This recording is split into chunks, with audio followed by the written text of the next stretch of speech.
Personal na ininspeksyon ni Pangulong Ferdinand R. Marcos Jr. ang Navotas Fishport matapos itong isailalim sa rehabilitasyon.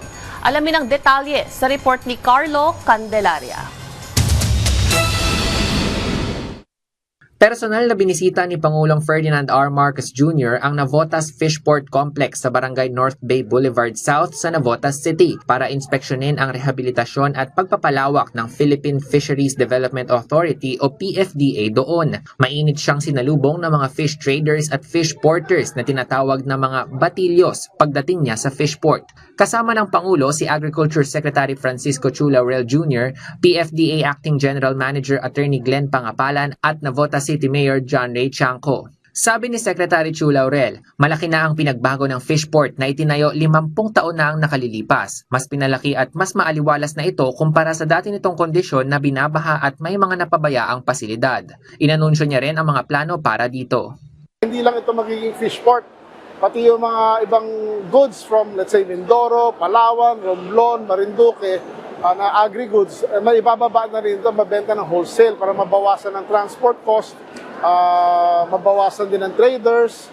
So hopefully makatulong din to sa pagbaba ng inflation, makamura ng bilihin sa mamamayang Pilipino. Ipinagpasalamat naman ng samahan ng mga fish traders at porters ang isinasagawang rehabilitasyon ng pondohan. Ginawa ito noong 1976, ngayon lang siya in-improve.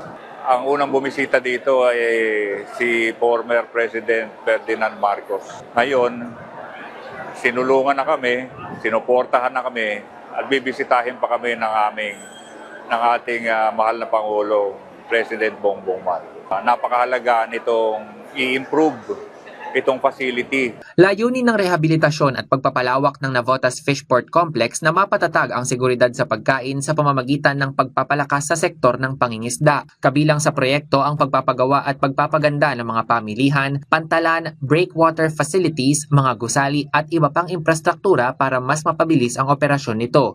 Binigyang diin naman ni Pangulong Marcos na ang modernisasyon ng Navotas Fishport ay hindi lamang para sa mas maayos na operasyon ng pantalan, kundi para rin mapalakas ang kabuhayan ng mga mangingisda at matiyak ang tuloy-tuloy na supply ng abot-kaya at dekalidad na pagkain sa bansa. Carlo Luis Candelaria para sa Bayan.